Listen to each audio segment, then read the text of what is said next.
Please this is your eyes bed. आज की सिर्फ एकमात्र वीडियो में हम लोग पूरा आग लगाने वाले तुम्हारे क्षितिज के बुक में आग लगा देंगे, धुआं धुआं कर देंगे। क्योंकि मात्र एक वीडियो में मैं तुम लोगों को कंप्लीट करवाने वाला तुम्हारे क्षितिज बुक के जितने भी कहानी है।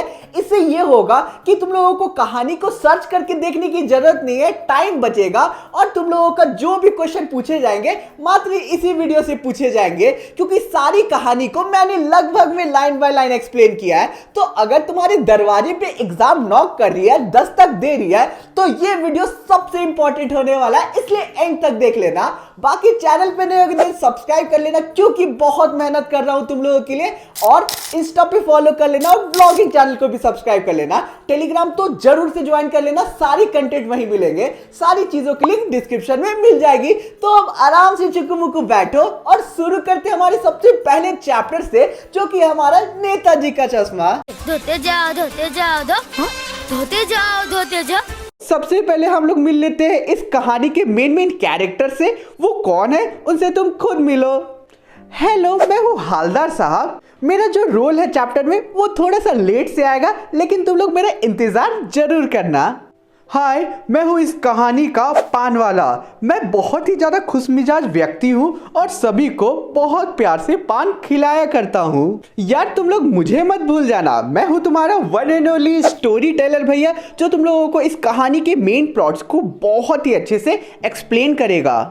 तो अब चलो बिना कोई टाइम वेस्ट किए हम लोग शुरू करते हैं आज की हमारी इस कहानी के line by line detail explanation को। तो कहानी शुरू होती है और हमें बताया जाता है कि हालदार साहब को हर 15वें दिन पे कंपनी के काम से एक कस्बे से गुजरना पड़ता था। अब कस्बा क्या होता है? कस्बा बेसिकली शहर और गांव के बीच की जगह होती है, यानी कि जो शहर है उससे थोड़ा कम डेवलप होती है इस कस्बा, और गांव से थोड़ी ज्यादा डेवलप होती है एक कस्बा। तो समझ गए कस्बा क्या होता है। हालांकि जो कस्बा था वो ज्यादा बड़ा नहीं था, उसमें बस एक बाजार थे और कुछ ही पक्की मकान बनी हुई थी। उस कस्बे में एक लड़कों का स्कूल था, एक लड़कियों का अलग स्कूल था, एक बड़ा सीमेंट कारखाना था, 2 ओपन एयर मूवी हॉल थे और एक नगर पालिका थी। नगर पालिका भी कुछ ना कुछ काम करते रहती थी, यानी कि बहुत ज्यादा एक्टिव थी। कहीं पे कोई टूटी फूटी सड़क बनवा दिया करती थी, कहीं पे पब्लिक टॉयलेट बना दिया करती थी, कभी कबूतरों के लिए एक छतरी बना दिया करती थी और कभी कभी तो कवि सम्मेलन करवा दिया करती थी। नगर पालिका के किसी प्रशासनिक अधिकारी ने एक बार कस्बे के मुख्य बाजार के चौराहे पे नेताजी सुभाष चंद्र बोस की एक संगमरमर की मूर्ति बनवा दी और चौराहे के बीच लगवा दी। ये कहानी हमारी उस प्रतिमा के बारे में है, या फिर कह सकते हैं कि उस प्रतिमा के एक छोटे से हिस्से के बारे में है। पूरी बात तो पता नहीं, लेकिन हो सकता है कि देश के किसी अच्छे मूर्तिकार के बारे में पता ना होने की वजह से, तथा पैसों की कमी की वजह से, या फिर ज्यादा समय सोच विचार में लगने की वजह से बहुत ज्यादा समय बीत गया होगा और जल्दी जल्दी में जो नगर पालिका होती है उन्हें मूर्ति वहां बैठवाना होगा। इसलिए उन्होंने फाइनली डिसाइड किया कि वो कस्बे के ही किसी मूर्तिकार को चुनेंगे और उनसे ही मूर्तिकार बनवाएंगे। अंत में एकमात्र हाई स्कूल के एक लौते ड्राइंग मास्टर मोतीलाल जी को ये काम सौंपा गया, जिन्होंने यकीन दिलाया कि वो इस मूर्ति को 1 महीने के अंदर ही तैयार कर देंगे। अब मूर्ति बन जाती है और जैसा कि पहले ही बता दिया गया, मूर्ति संगमरमर की थी। संगमरमर क्या होता है? संगमरमर बेसिकली एक टाइप का पत्थर होता है, मार्बल होता है। टोपी से कोट तक के सेकंड बटन में जो मूर्ति की हाइट थी वो 2 फुट की थी। मूर्ति बहुत ज्यादा सुंदर लग रही थी और मूर्ति को देखते ही दिल्ली चलो, तुम मुझे खून दो, मैं तुम्हें आजादी दूंगा, ये सारे नारे याद आ रहे थे जो इंडिपेंडेंस के टाइम पे नेताजी सुभाष चंद्र बोस ने लगाए थे।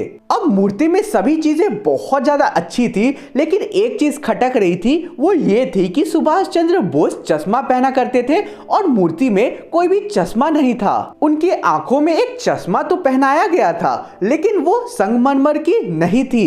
एक सामान्य चश्मे के काले फ्रेम को बस नेताजी के मूर्ति को पहना दिया गया था। हालदार साहब जब पहली बार कस्बे से गुजरते हैं, उस चौराहे से गुजरते हैं, तो मूर्ति को देखते ही हंसकर बोलते हैं, वाह भाई, आइडिया तो बहुत मस्त है, मूर्ति संगमरमर की है और चश्मा रियल है। जीप आगे निकल जाती है, फिर भी जो हालदार साहब होते हैं वो अभी भी उस मूर्ति के बारे में ही सोचते रहते हैं और आखिर में वो इस निष्कर्ष पे पहुंचते हैं कि नागरिकों की ये बात सराहनीय है। मूर्ति के रंग रूप हाइट मैटर नहीं करती है, बल्कि लोगों की भावना मैटर करती है। आजकल की तो दुनिया में देशभक्ति मानो मजाक बन के रह गई है।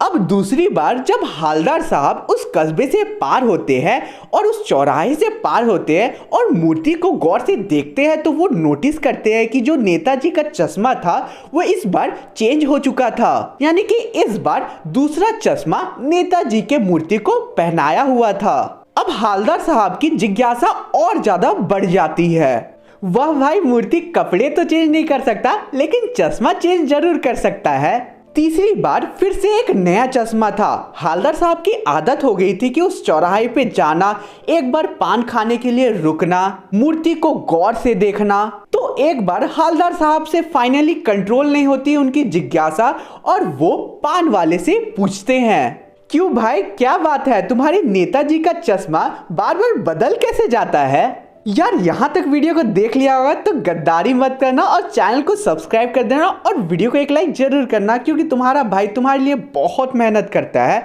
तो अब चलो पाठ में आगे बढ़ते हैं। पान वाले ने खुद के मुंह में ही पान ठूसा हुआ था। वो एक काले रंग का खुशमिजाज मोटा व्यक्ति था।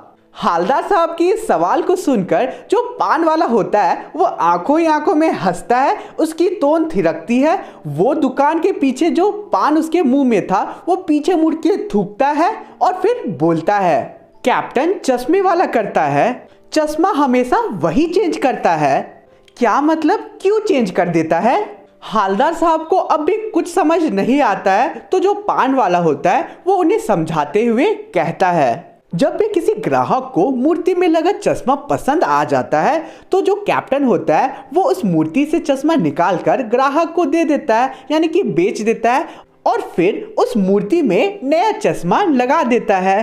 अच्छा, अब मैं समझा, जरूर एक चश्मे वाला होगा जिसका नाम कैप्टन होगा।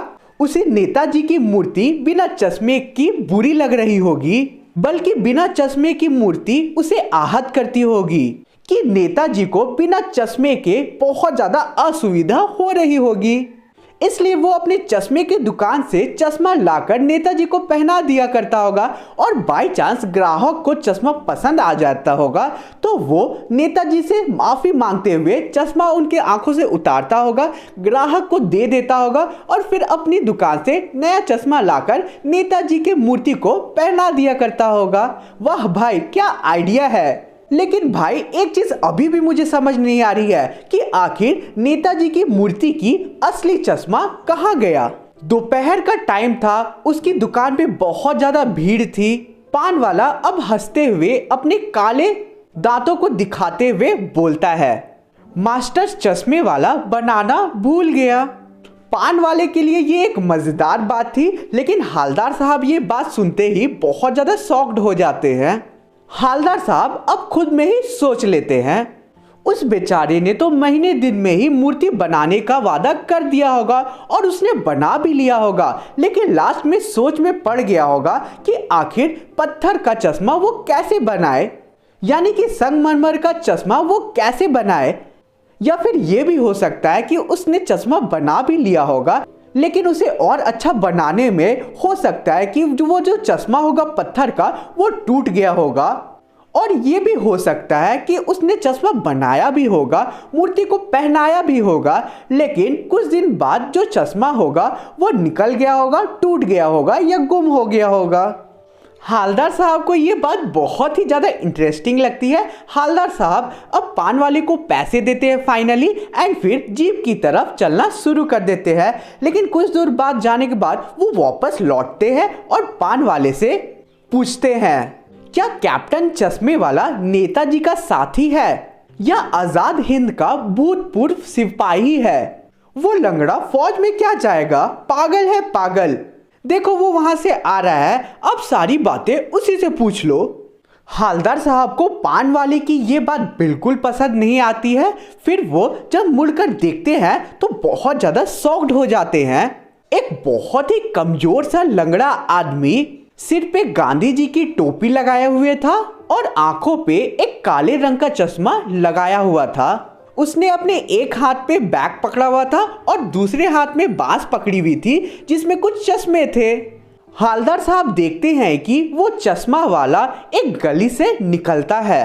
हालदार साहब को उसे देखकर बहुत ज़्यादा दया आता है क्योंकि बेसिकली उसका एक पैर था भी नहीं, और इसके साथ साथ जो हालदार साहब होते हैं उनके मन में और भी ढेर सारे प्रश्न उत्पन्न हो जाते हैं। वो पूछना चाहते थे कि आखिर इसे कैप्टन क्यों बोलते हैं, क्या यही इसका वास्तविक नाम है। लेकिन आखिर वो पूछे तो पूछे किससे, पान वाले ने तो साफ इनकार कर दिया था कोई भी क्वेश्चन का जवाब देने से।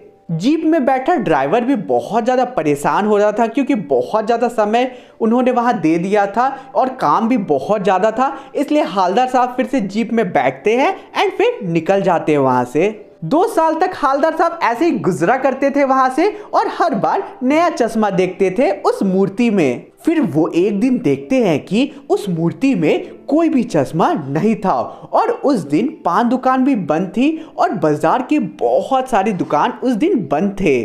फिर अगली बार भी वो देखते हैं कि उस मूर्ति पे कोई भी चश्मा नहीं था, तो वो फाइनली उनसे कंट्रोल नहीं होता है, तो पान वाले से जाकर धीरे से पूछते हैं, क्यों भाई क्या बात है, आज नेताजी की मूर्ति में कोई चश्मा नहीं दिख रहा है। पान वाला ये बात सुनकर बहुत ज़्यादा उदास हो जाता है, पान को दुकान के पीछे थूकता है और कहता है, सर कैप्टन मर गया। ये सुनते ही कुछ पल के लिए हालदार साहब चुपचाप वहीं खड़े हो जाते हैं। अंदर से उन्हें बहुत ज़्यादा बुरा फील हो रहा था। फिर वो फाइनली जो पान वाला होता है उसे पैसे देते हैं और फिर अपनी जीप की तरफ चल पड़ते हैं, उसमें बैठते हैं और फिर निकल जाते हैं वहाँ से। अगली बार जब उन्हें फिर से उस कस्बे से गुजरना था तब वो सोचते हैं कि इस बार तो फिर से नेताजी की आंखों में कोई चश्मा ही नहीं होगा, इसलिए वो अपने ड्राइवर को कहते हैं, आज काम बहुत है, चौराहे पे गाड़ी मत रोकना तुम, हम लोग पान कहीं आगे जाके खा लेंगे।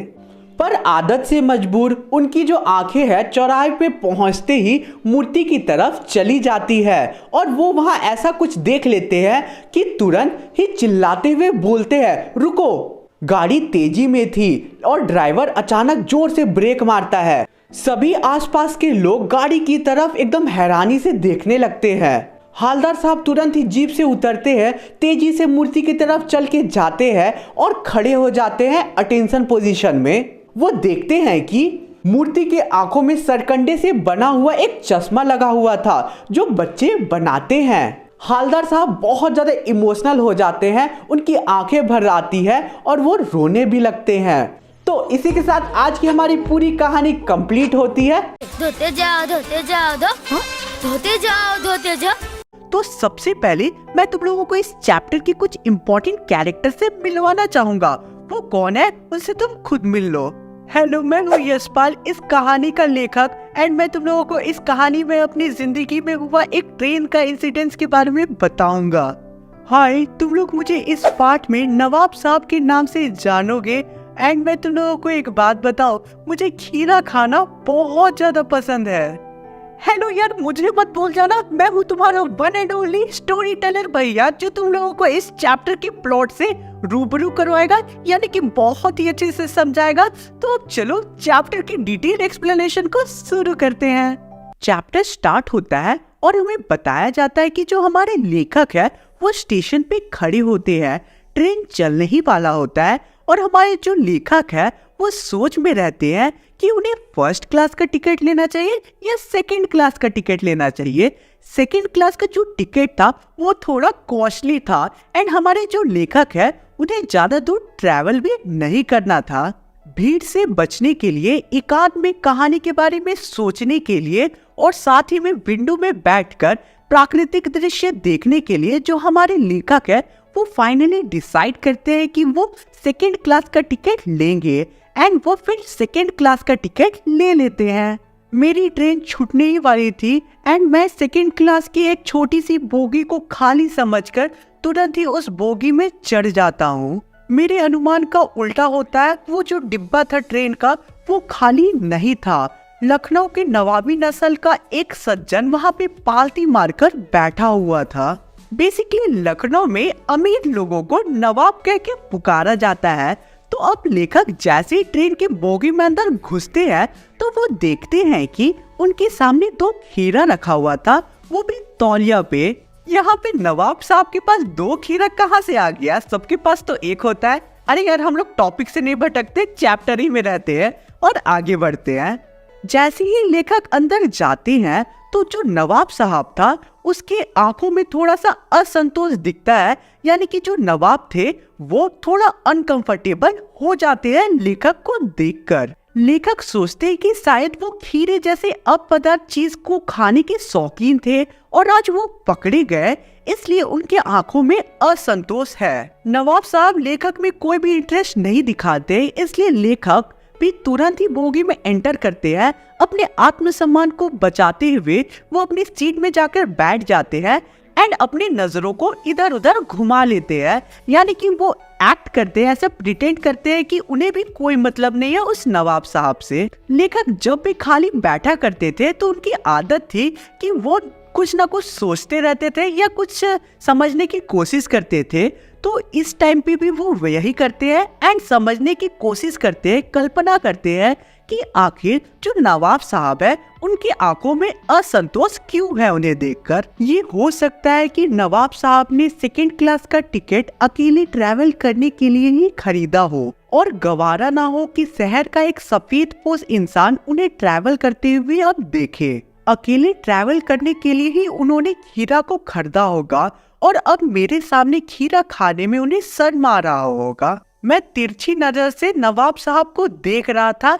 नवाब साहब जो थे वो खिड़की से बाहर देखकर सिचुएशन पे गौर फरमा रहे थे।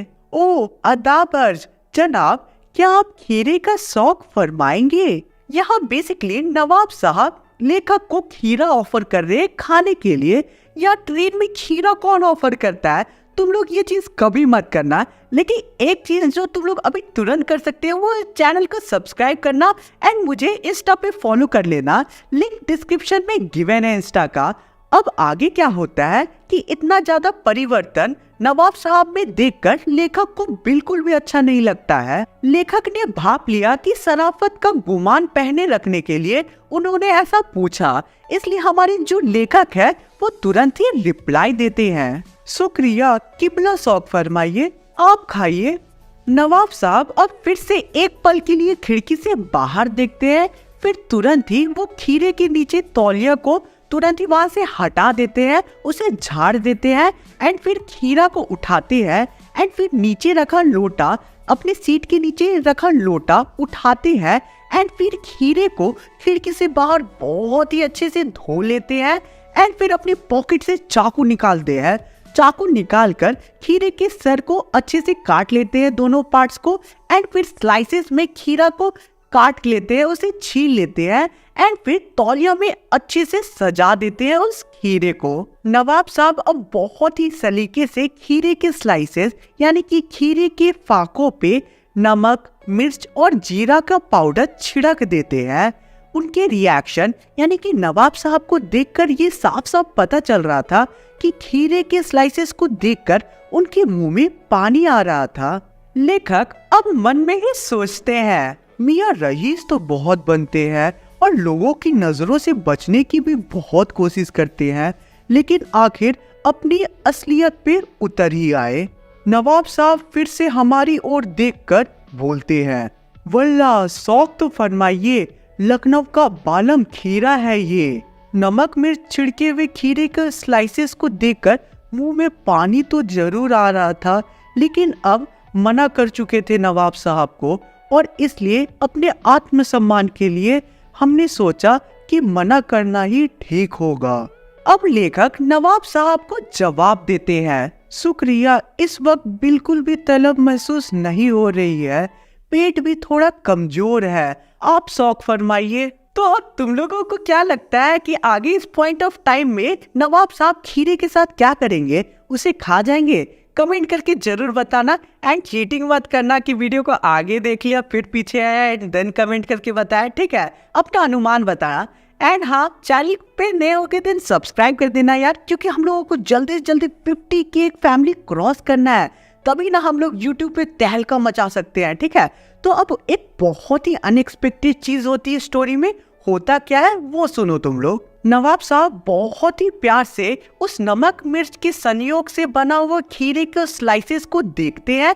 उस स्लाइस को देखते हैं खीरे का, उसे अपने ऑटो के पास लाते हैं, उसे सूंघते हैं, प्यार से देखते हैं। एंड फिर एग्जैक्टली अब करेंगे क्या, वो उसे तुरंत ही देखते हैं। देन उनके मुंह में पूरा पानी भर जाता है, ठीक है। बेसिकली जब भी कोई टेस्टी चीज देखते हैं तो कैसे हमारे मुंह में पानी आने लगता है, वैसे नवाब साहब के मुंह में भी पानी आने लगता है उस खीरे को देखकर। अब सिंपली वो करते क्या है कि उस खीरे के स्लाइस को सिंपली विंडो से बाहर फेंक देते हैं। गजब बेइज्जती है। पैसा बर्बाद यार, अब क्या बोलूं मैं। तो अब आगे क्या होता है कि हमारे जो नवाब साहब है वो एक खीरा को फेंक के संतुष्ट नहीं होते हैं, तो वो ये cycle repeat eat and repeat करते नहीं, ईट तो करते नहीं, बस रिपीट करते जाते हैं। एंड रिपीटेडली सारे स्लाइसेस को एक एक करके खिड़की से बाहर फेंक देते हैं। नवाब साहब ने अब सारे खीरे के स्लाइसेस को बाहर खिड़की से फेंक दिया और तौलिए से अपने हाथ पोंछा, फिर ओठ पोंछा और हमारी तरफ फिर देखा, मानो कह रहे हैं कि यही है खानदानी रईसों का तरीका। नवाब साहब अब थक कर अपनी सीट पे लेट जाते हैं और हम भी अपनी नजरों को नीचे कर लेते हैं।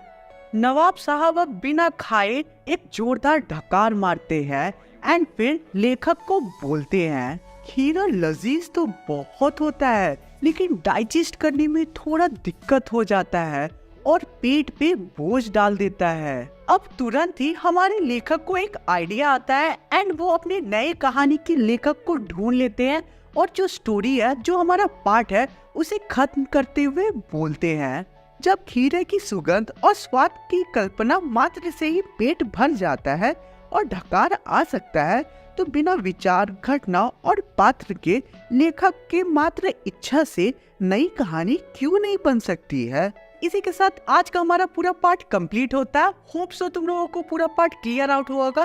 धोते जाओ धोते जाओ धोते जाओ धोते जाओ। सबसे पहले मैं तुम लोगों को इस वीडियो के मेन कैरेक्टर से मिलवाना चाहूंगा। वो कौन है उनसे तुम खुद मिलो।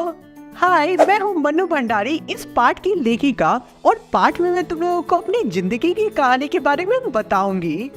हेलो बालकों, मैं हूँ मन्नू भंडारी का पिता, यानी कि तुम्हारी लेखिका का पिता हूँ एंड मैं कांग्रेस से भी जुड़ा हुआ हूँ। तो यार तुम लोग मुझे मत भूल जाना, मैं हूँ तुम्हारा one and only story teller भैया, जो तुम लोगों को इस कहानी के मेन प्लॉट को बहुत ही अच्छे से समझाएगा। मेरा जन्म मध्य प्रदेश के भानपुरा गांव में हुआ था, लेकिन मुझे अपने गांव के बारे में ज्यादा कुछ याद नहीं है। मेरे यादों का सिलसिला अजमेर के ब्रह्मपुरी मोहल्ले के 2 मंजिला मकान से होती है, जिसके सेकेंड फ्लोर पे मेरे पिताजी का राज था। वो ऊपर के सेकेंड फ्लोर में रहते थे। ऊपर वो बुक्स, न्यूज़पेपर या लेटर्स पढ़ते रहते थे या डिक्टेशंस देते रहते थे। उनकी रूम यही सारी चीजों से फैली हुई रहती थी, क्योंकि मेरे जो पिताजी है वो यही सबसे रिलेटेड काम किया करते थे। नीचे के फ्लोर में हम सारे भाई बहन रहते थे और हम भाई बहनों के साथ मेरी माता, मेरी व्यक्तिहीन अनपढ़ माता रहती थी, जो हमारी इच्छा और पिताजी की हर आज्ञा का दिन भर बिना कोई सवाल किए पालन करती रहती थी। तो सबसे पहले हमें पाठ में लेखिका के पिता के बारे में बताया जाएगा। अजमेर से पहले मैं इंदौर में था एंड वहाँ पे मेरी बहुत ही ज्यादा प्रतिष्ठा थी, नाम था, सम्मान था। मैं कांग्रेस के साथ समाज सुधार कार्यों में भी जुड़ा हुआ था। मैं 8-8, 10-10 बच्चों को अपने घर में रह के पढ़ाया करता था, उन्हें शिक्षा प्रदान किया करता था एंड एक टाइम पे जब वो बड़े हो जाते हैं तो उन्हें बहुत बड़ी बड़ी नौकरी मिलती है एंड मुझे ये देखकर बहुत ही ज्यादा गर्व महसूस होती है। ये मेरी खुशहाली के दिन थे और इन दिनों में मेरी दरिया दिली की भी बहुत चर्चे थे। एक तरफ मैं कोमल और संवेदनशील व्यक्ति था और दूसरी तरफ बेहद क्रोधी और अहमवादी व्यक्ति था। ये सारी बातें अपने पिता के बारे में मैंने तो सुनी थी, लेकिन इन सारी चीजों का एक छोटा सा अंश केवल अपने पिता में बस देखा था। एक बहुत बड़े आर्थिक झटके यानी फाइनेंशियल प्रॉब्लम के चलते मैं वापस इंदौर से अजमेर चला जाता हूँ, जहाँ मैंने अकेले के दम पे अंग्रेजी और हिंदी के शब्दकोश के काम को आगे बढ़ाना शुरू कर दिया, जो अपने टाइम का पहला और अकेला हिंदी अंग्रेजी शब्दकोश था। इस काम में मुझे यश और प्रतिष्ठा तो मिलती है, लेकिन रोकड़ा यानी कि पैसे एक भी नहीं मिलती है। यानी कि मुझे फाइनेंशियल प्रॉब्लम थी, जिसके कारण मैंने ये काम किया, लेकिन पैसा का तो कहीं नामो निशान नहीं था। मुझे एक भी पैसे नहीं मिलते हैं। खराब फाइनेंशियल कंडीशन ने धीरे धीरे मेरे अंदर की जितनी भी पॉजिटिविटी थी वो निचोड़ना शुरू कर दिया। यानी कि मैं बहुत खुश रहता था, मेरी खुशी वाली जिंदगी थी, उससे चिड़चिड़ा मैं धीरे धीरे बनता गया एंड सारी पॉजिटिविटी को पैसों ने खत्म कर दिया। तुम लोग समझ रहे हो ना, अगर कोई इंसान बहुत ज़्यादा पैसा कमाता है एक टाइम पे एंड फिर उसकी लाइफ में पैसों की बहुत ज़्यादा कमी हो जाती है तो वो चिड़चिड़ा बन जाता है। तो वही कंडीशन मेरे साथ भी हो रही थी।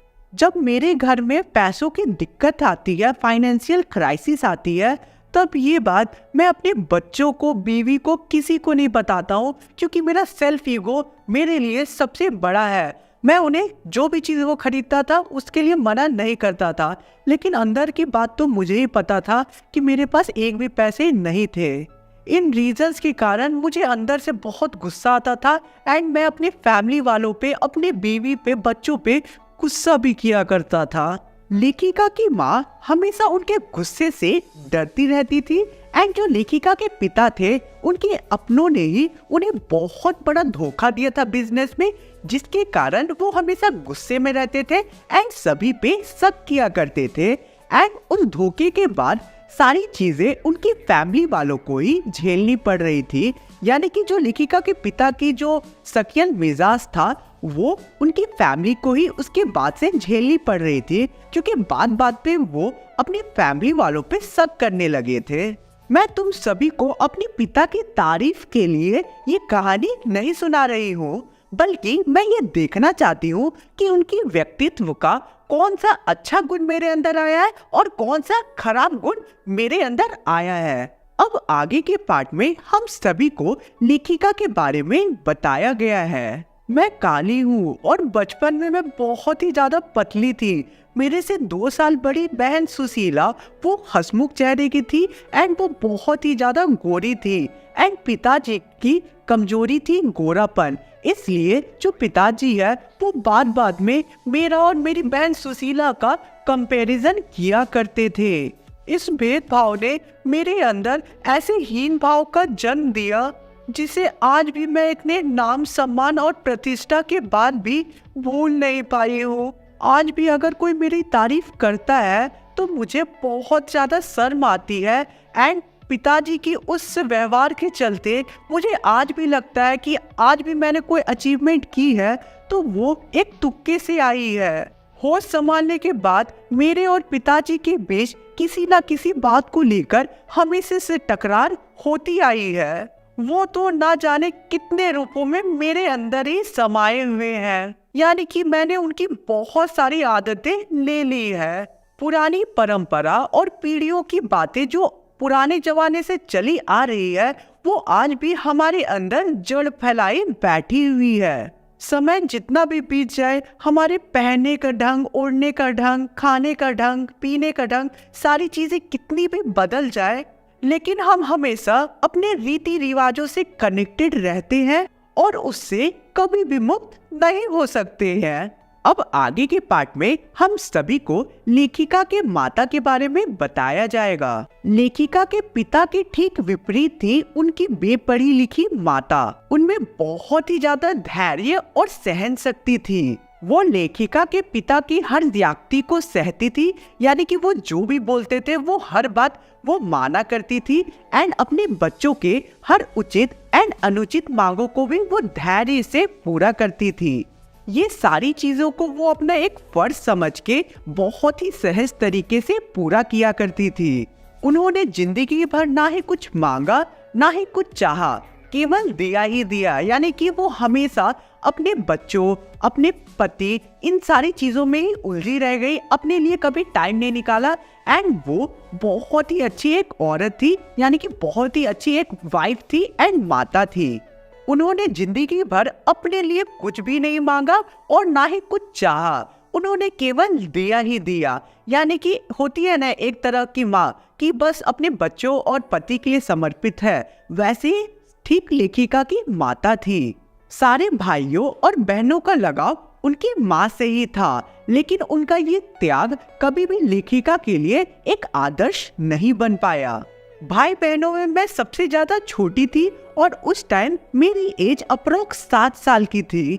मैं और मेरी 2 साल बड़ी बहन सुशीला साथ में खेला करते थे, वो भी अलग अलग गेम्स जैसे कि पकड़म पकड़ाई, लंगड़ी टांग, गुड्डू गुड़ियों की शादी अपनी मोहल्ले की सहेलियों के साथ खेला करते थे घर के आंगन में।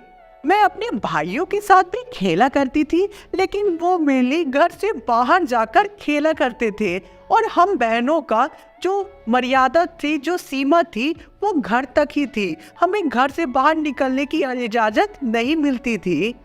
हाँ, लेकिन उस टाइम इतना तो जरूर था कि मोहल्ले के सारे घर के दीवार एक दूसरे से कनेक्टेड थे एंड हम कोई भी घर में आराम से जा सकते थे एंड हमें कोई भी मोहल्ले में जाने से नहीं रोकता था एंड हम इधर उधर किसी के भी घर में जाकर खेला करते थे।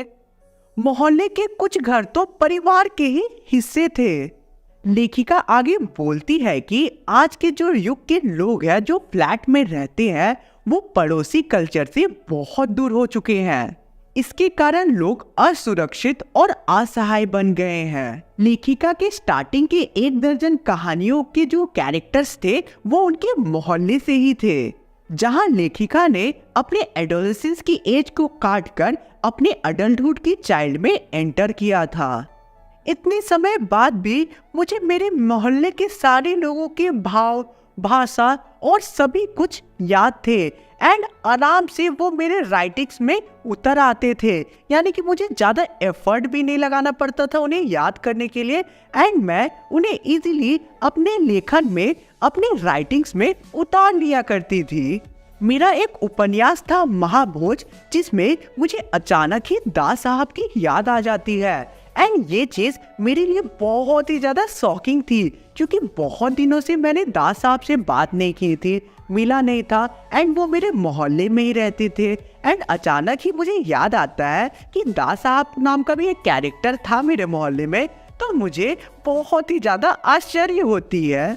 उस समय के टाइम पे लड़कियों की शादी केवल 16 साल की एज में कर दी जाती थी एंड लड़कियों को केवल 10th स्टैंडर्ड तक पढ़ाया जाता था। 1944 में जो सुशीला थी उसने ये योग्यता हासिल कर ली थी, इसलिए उसकी शादी कर दी गई एंड फिर वो कोलकाता चली जाती है। जो बड़े भाई थे लेखिका के, वो लोग भी अपनी पढ़ाई को आगे कंप्लीट करने के लिए बाहर चले जाते हैं। भाई बहन के सबके जाने के बाद मुझे नए सिरे से अपने वजूद का होने का एहसास होता है। पिताजी का भी ध्यान पहली बार मुझ पे पड़ता है एंड उसके बाद वो मुझ पे ध्यान देने लगते हैं। पिताजी का मुझसे ये भी आग्रह था कि मैं किचन घर में ना जाऊं, यानी कि रसोई घर में मैं ना जाऊं। ऐसा इसलिए क्योंकि पिताजी किचन को भटियार खाना कह के पुकारा करते थे और उनके हिसाब से वहाँ रहना अपनी क्षमता और प्रतिभा को भट्टी में डालने जैसा था। उनके घर में आए दिन अनेक राजनीतिक पार्टियों का जमावड़ा रहता था एंड उन लोगों के बीच बहुत ज्यादा डिबेट चलती थी, ठीक है, मतलब उन लोगों के बीच बहुत ज्यादा बहसबाजी चलती थी अलग अलग टॉपिक पे। ऐसा इसलिए क्योंकि जो लेखिका के पिता थे वो कांग्रेस पार्टी से जुड़े हुए थे।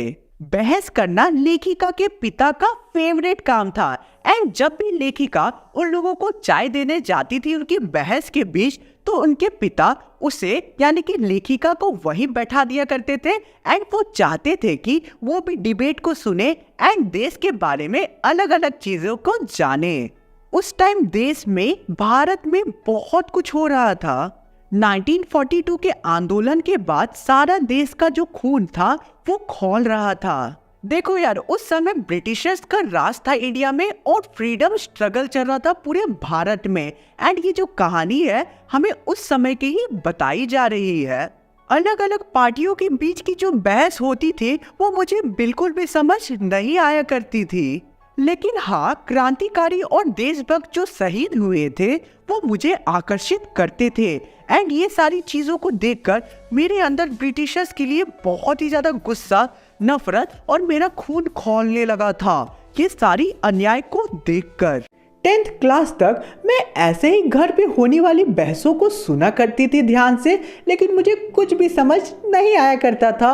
और मुझे जब भी किताबें मिलती थी तो मैं कोई भी किताब पढ़ लिया करती थी, ये बिना जाने कि इस किताब को किसने लिखा है। लेकिन 1945 में मैं जैसे ही 10th स्टैंडर्ड पास करती हूँ, यानी कि 10th क्लास जैसे ही पास करती हूँ और उसके बाद फिर ग्रेजुएशन में जाती हूँ, तो मेरी मुलाकात शीला अग्रवाल, जो कि मेरी हिंदी टीचर थी, उनसे होती है। मेरे हिंदी टीचर ने मुझे साहित्य के दुनिया के बारे में बताया और उसके बारे में बहुत सारी जानकारी दी। उन्होंने मुझे बताया कि एग्जैक्टली मुझे कौन सी किताबें पढ़नी चाहिए और कौन सी नहीं पढ़नी चाहिए। सुनीता, जो कि एक उपन्यास है, वो मुझे पढ़ने में बहुत ही ज्यादा अच्छी लगती है, लेकिन अज्ञा जी की लिखी एक उपन्यास शेखर एक जीवनी मुझे बिल्कुल भी समझ नहीं आती है। अब कुछ साल बाद लेखिका नदी के द्वीप कविता को पढ़ती है जो उन्हें बहुत ही ज्यादा अच्छी लगती है।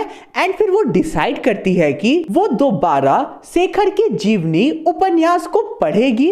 एंड जब वो दूसरी बार उसे पढ़ती है तो इस बार वो जो उपन्यास होता है वो लेखिका को बहुत ही अच्छे से समझ आ जाता है। लेखिका आगे और भी बहुत सारे उपन्यास पढ़ती है जो उन्हें बहुत कुछ सिखाती है। लेखिका अपनी टीचर शीला अग्रवाल के साथ बहुत ही लंबी लंबी बहसबाजी किया करती थी अलग अलग टॉपिक्स के ऊपर। एंड जो लेखिका होती है वो जितना उस उम्र में सीख सकती थी उतना वो सीखने की कोशिश करती है एंड उतना वो नॉलेज गेन करती है। शीला अग्रवाल ने लेखिका के लिए केवल साहित्य का दायरा आगे नहीं बढ़ाया, बल्कि उन्हें जो देश की करंट सिचुएशन थी, स्थिति थी, उसके बारे में भी बहुत कुछ सिखाया और पढ़ाया। 1946-1947 का जो समय था, उस समय कोई भी युवक अपने घर में आराम से चैन से कैसे रह सकता था, क्योंकि उस समय सभी कोई आजादी की लड़ाई लड़ रहे थे।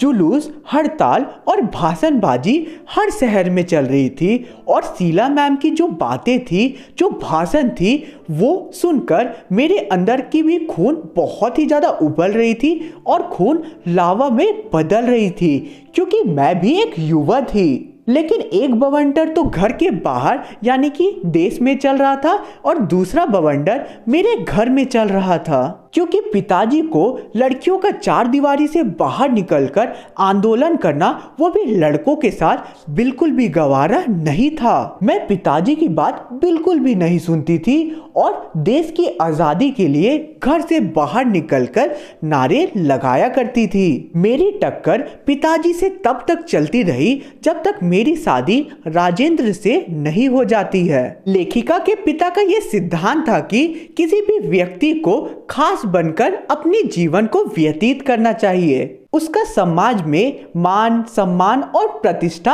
होनी चाहिए। इसके चलते जो लेखिका है वो अपने पिताजी के गुस्से से एक दो बार बचती भी है। एक बार लेखिका के प्रिंसिपल ने उनके पिताजी को एक लेटर भेजा कि लेखिका स्कूल में, कॉलेज में बिल्कुल भी डिसिप्लिन से नहीं रहती है। तो वो स्कूल आकर मिले और बताए कि उनकी बेटी पे वो क्या कार्रवाई करे। उस पत्र को पढ़ते ही लेखिका के पिता आग बबूला हो जाते हैं और बहुत ही गुस्से में बोलते हैं, पता नहीं ये लड़की मुझे कौन कौन से दिन दिखाने वाली है, ये मुझे कहीं मुंह दिखाने लायक भी छोड़ेगी कि नहीं। 4 बच्चे पहले ही पढ़ चुके हैं उस कॉलेज में, लेकिन किसी ने मुझे ये दिन नहीं दिखाया। लेखिका डर से तुरंत ही अपने दोस्त के यहाँ भाग जाती है और जाने से पहले वो अपनी माँ को बोल देती है। माँ मुझे पिताजी का गुस्सा जैसे ही शांत होता है वैसे ही बुला लेना।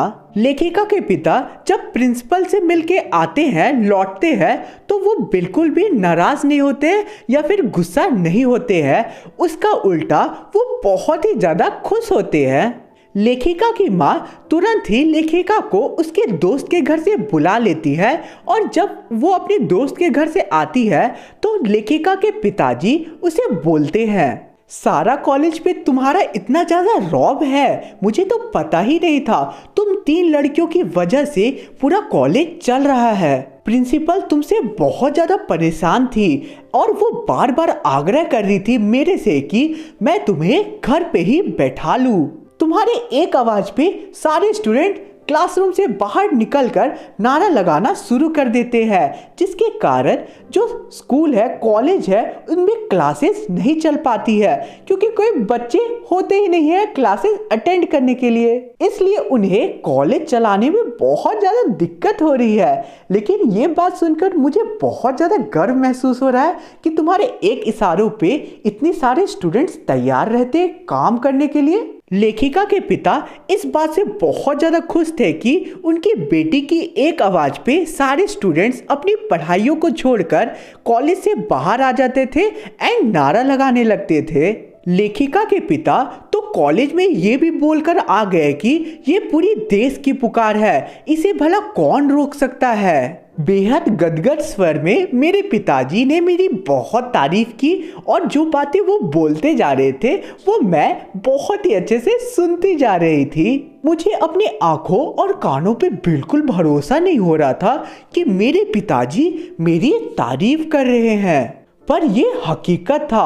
और एक और घटना तुम लोगों को मैं बताऊं, चलो मैं एक और घटना के बारे में तुम लोगों को बताती हूँ। जब आज़ाद हिंद फौज पे मुकदमा चलता है तो सारी दुकानों और सारी चीज़ों को बंद करने का आदेश आता है।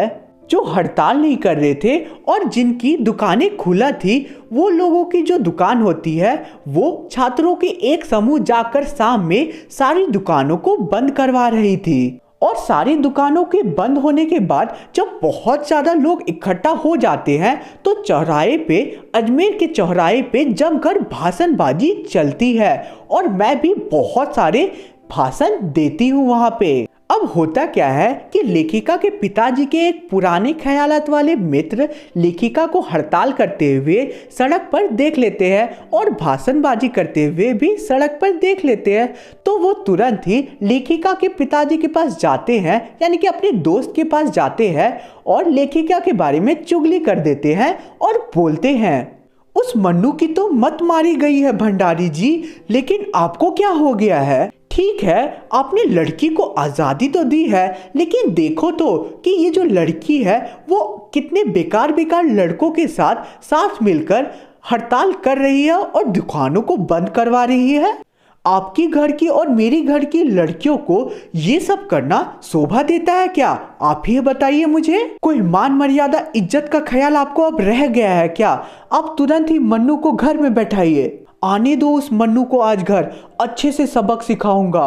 उसका घर से बाहर निकलना ही बंद कर दो। अब यही दिन देखने को बचा हुआ था। लेखिका के पिता दिन भर बहुत ही ज़्यादा गुस्से में रहते हैं और शाम में जब लेखिका घर लौटती है तो वो देखती है कि उनके पिताजी एक बहुत ही प्रतिष्ठित या कह सकते हो कि सम्मानित डॉक्टर अंबालाल जी के साथ बैठे थे, जो उनके बहुत ही करीबी मित्र थे। लेखिका को देखते ही वो बहुत ज़्यादा तारीफ शुरू कर देते हैं और बोलते हैं, आओ आओ मन्नू बेटा, मैं तुम्हारी बेहतरीन भाषण को सुनकर तुरंत ही भंडारी जी को बधाई देने आया हूँ। तुम बहुत अच्छा काम कर रही हो बेटा। I am proud of you Mannu. क्या भंडारी जी आप केवल घर में बैठे रहते हो? घर से बाहर निकल के देखिए तो कि आपकी बेटी कितना नाम कमा रही है। लेखिका के पिता उसकी तारीफ सुनकर बहुत ही ज़्यादा गर्व महसूस करते हैं और बहुत ही ज़्यादा खुश हो जाते हैं। और जब फिर लेखिका घर में अंदर जाती है, यानी कि अपनी माँ के पास जाती है, तो उसकी माँ सारी बातें बता देती है जो सुबह हुई थी। एंड फिर जो लेखिका होती है वो राहत की सांस लेती है। मैं जब उन दिनों को याद करती हूँ बड़े होने के बाद, तब मुझे समझ नहीं आता है कि उस उम्र में मैंने आखिर क्या भाषण दी होगी। ये तो डॉक्टर साहब का बड़प्पन होगा कि उन्होंने मेरी तारीफ की थी पिताजी के पास। सन 1947 के मई महीने में शीला अग्रवाल को कॉलेज से निकाल दिया जाता है, लड़कियों को भड़काने और स्कूल का कॉलेज का अनुशासन भंग करने के आरोप में। कॉलेज में बवाल ना हो इसके लिए कॉलेज वालों ने 3rd ईयर की क्लासेस बंद कर दी और लेखिका के साथ 2-3 छात्रों के स्टूडेंट की जो प्रवेश होती है उसे निषेध कर देते हैं। कॉलेज के बाहर हम लोगों ने इतना ज़्यादा हड़ताल किया कि आखिर कॉलेज वालों को आखिर में अगस्त में कॉलेज के 3rd ईयर के सेशन को शुरू करना पड़ा और उसी समय हमें 15 अगस्त को फाइनली इंडिपेंडेंस मिल जाती है, यानी कि हमारा देश उसी समय आज़ाद होता है। और ये जो आज़ाद होने की खुशी थी देश की, ये बहुत बड़ी थी और कॉलेज खुलवाने की जो खुशी थी इस खुशी के सामने बहुत छोटी लग रही थी हम लोगों को, क्योंकि बहुत ही ज़्यादा कष्ट के बाद हमारा देश आज़ाद हो गया था। तो इसी के साथ आज की हमारी पूरी कहानी बहुत ही अच्छे से कंप्लीट होती है। धोते जाओ धोते जाओ धोते जाओ धोते जाओ। पहले मैं तुम लोगों को बताना चाहता हूँ कि ये जो हमारा पाठ है ये निबंध के फॉर्म में लिखा गया है और पूरे निबंध में तुम लोगों को 2 वर्ड्स मेनली देखने को मिलेंगे। वो है पहला संस्कृति एंड सेकेंड वर्ड है सभ्यता। तो इस पार्ट में हम लोग मिलकर संस्कृति और सभ्यता का पोस्टमार्टम करेंगे। तो अब आराम से चुकमुकु बैठो एंड आज की इस 3D एनिमेटेड वीडियो का मजा लो। एंड एक चीज और बताना चाहूंगा कि इस एक्सप्लेनेशन से बाहर तुम्हारे एग्जाम में लिख कर ले लो कि कुछ भी नहीं आने वाला है, क्योंकि मैं पूरे पार्ट को लाइन बाय लाइन बहुत ही अच्छे से कवर करूंगा। तो अब चलो हम लोग चैप्टर को शुरू करते हैं। तो अब तुम लोग इस वीडियो के मेन कैरेक्टर से मिलो। वो कौन है उनसे तुम खुद मिलो। हेलो, मैं हूँ भदंत आनंद, इस पार्ट का लेखक, और बीच बीच में मैं भी तुम लोगों को ये जो पार्ट है वो बहुत ही अच्छे से समझाऊंगा ताकि तुम लोग एग्जाम में अच्छे मार्क्स स्कोर कर पाओ। तो यार मुझे मत भूल जाना, मैं हूँ तुम्हारा one and only story teller भैया जो तुम लोगों को ये कहानी बहुत ही अच्छे से समझाएगा। तो पार्ट शुरू होता है और लेखक हमें बोलते हैं कि ऐसे 2 शब्द जो सबसे कम समझ में आते हैं लेकिन इनका उपयोग सबसे ज्यादा होता है, यानी कि इनका यूज सबसे ज्यादा होता है, वो 2 वर्ड्स है संस्कृति और सभ्यता। संस्कृति का मतलब होता है कल्चर और सभ्यता का मतलब होता है सिविलाइजेशन। इन 2 शब्द के साथ जब भी कोई विशेषण लग जाता है, फॉर एग्जाम्पल भौतिक सभ्यता या आध्यात्मिक सभ्यता, तब दोनों शब्द का जो थोड़ा सा अर्थ समझ में आता है वो भी गलत सलत लगने लगता है। विशेषण क्या होता है? ऐसे शब्द जो संज्ञा की विशेषता बताए हम लोग उसे विशेषण कहते हैं। तो यहाँ पे भौतिक और आध्यात्मिक यहाँ पे विशेषण है एंड सभ्यता यहाँ पे संज्ञा है। क्या ये एक ही चीज है या फिर 2 अलग अलग चीजें हैं? अगर ये 2 अलग अलग चीजें हैं तो आखिर इसमें अंतर क्या है? चलो इसे हम लोग अपने तरीके से अच्छे से समझते हैं। तो अब तुम लोग इमेजिन करो उस समय को जब ह्यूमंस यानी कि मनुष्य को आग के बारे में नहीं पता था, और आज का समय तुम लोग देख लो कि हर घर में आज चूल्हा जलता है। जिस आदमी ने सबसे पहले आग की खोज की होगी वो तुम लोग सोचो कि उस टाइम का कितना बड़ा इन्वेंटर रहा होगा। या फिर अब तुम लोग उस समय का इमेजिन करो जब ह्यूमंस को सुई धागे के बारे में नहीं पता था। जिस मनुष्य के मन में सबसे पहले ये आइडिया आया होगा कि लोहे के टुकड़े को घिसकर और उसके एक एंड को छेद करके और उस छेद में धागा पिरोकर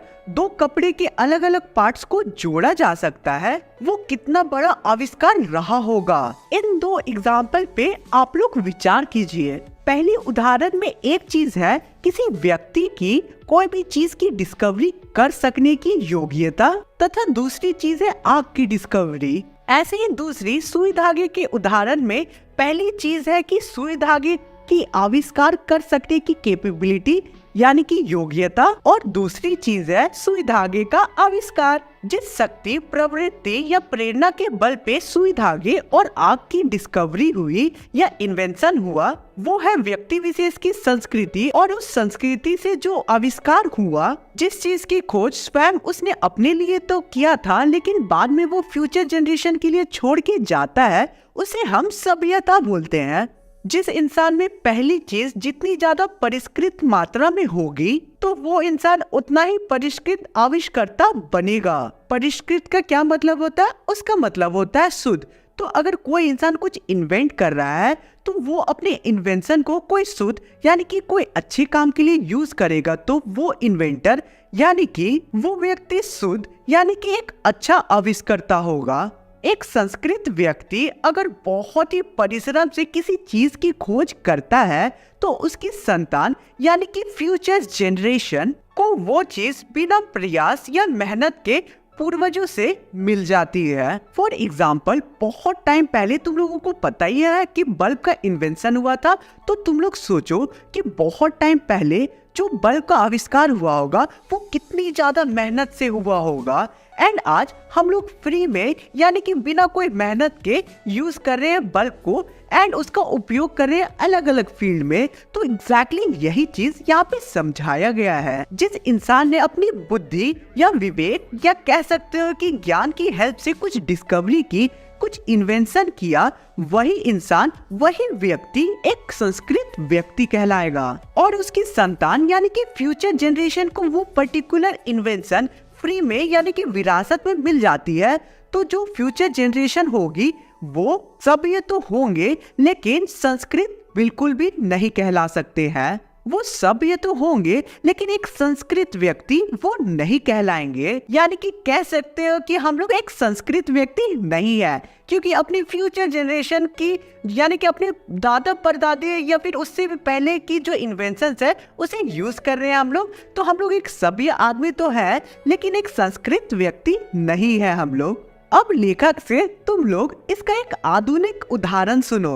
न्यूटन ने गुरुत्वाकर्षण की खोज की यानी कि ग्रेविटी की खोज की, जिसके कारण जो न्यूटन थे वो एक संस्कृत व्यक्ति थे। आज के युग के सारे स्टूडेंट्स न्यूटन के हर एक लॉ के बारे में अच्छे से पढ़ते हैं एंड जानते हैं एंड स्टूडेंट्स को वो सारी बातें भी पता है जो न्यूटन को मरते दम तक नहीं पता थी। ऐसा होने के बाद हम लोग सारे विद्यार्थी को न्यूटन से ज्यादा सभ्य तो बोल सकते हैं, लेकिन जो हमारे न्यूटन थे वो एक संस्कृत व्यक्ति थे जो कि स्टूडेंट्स नहीं है। आगे के पार्ट में हम लोगों को बताया जा रहा है कि फायर यानी कि आग की खोज में पेट की आग यानी कि पेट की भूख की एक बहुत ही महत्वपूर्ण रोल रहा होगा, और सुई धागा के इन्वेंशन में ठंडी और गर्मी का एक बहुत बड़ा रोल रहा होगा। साथ ही में शरीर को सजाने की प्रवृत्ति का भी एक बहुत ही मेजर रोल रहा होगा सुई धागे के इन्वेंशन में। अब तुम लोग इमेजिन करो, मेरे साथ तुम लोग भी इमेजिन करो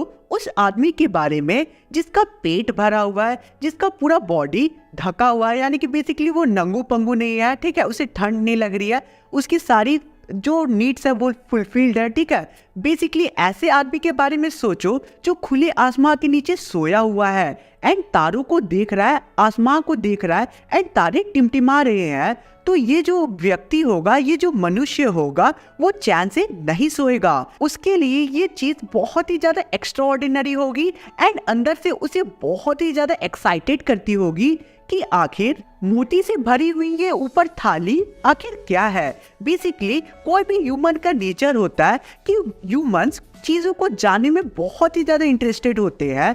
तो वही चीज यहाँ बताई जा रही है। आगे हमें ये बताया जा रहा है कि पेट भरना और तन को यानी कि अपने शरीर को कपड़ों से ढक लेना ये वास्तविक संस्कृति नहीं है। पेट भरे होने के बाद और तन ढके होने के बाद भी जो व्यक्ति कुछ ना कुछ चीजों के बारे में सोचता रहता है एंड बेसिकली कुछ ना कुछ चीजों की डिस्कवरी में लगा हुआ रहता है, वो एक व्यक्ति संस्कृत व्यक्ति कहलाता है। और कोई भी संस्कृत व्यक्ति कुछ ना कुछ नई चीज की इन्वेंशन यानी कि नई चीज की खोज में लगा हुआ रहेगा। हम जो आज के जमाने में सारी चीजें यूज कर रहे हैं जैसे कि car, bike, aeroplane, bulb, electricity, जो भी चीज हम लोग यूज कर रहे हैं उसका बड़ा अंश हमें ऐसी सांस्कृतिक व्यक्तियों ने दिया है। यानी कि बेसिकली यहाँ हम लोगों को समझाया जा रहा है कि हमारे पूर्वजों ने हमारे लिए बहुत सारी चीजें की एंड वो रियल में एक संस्कृत व्यक्ति थे। हमारे एंसेस्टर्स को पता था कि वो जो भी कर रहे हैं वो अपने फ्यूचर जनरेशन की हेल्प करने के लिए कर रहे हैं। इसलिए उन्होंने एक्सटर्नल फैक्टर्स के लिए ये सारी चीजों की इन्वेंशन की ताकि वो अपने फ्यूचर जनरेशन की हेल्प कर पाए। इसका कुछ भाग हम लोगों को ऋषि मुनियों से भी प्राप्त हुआ है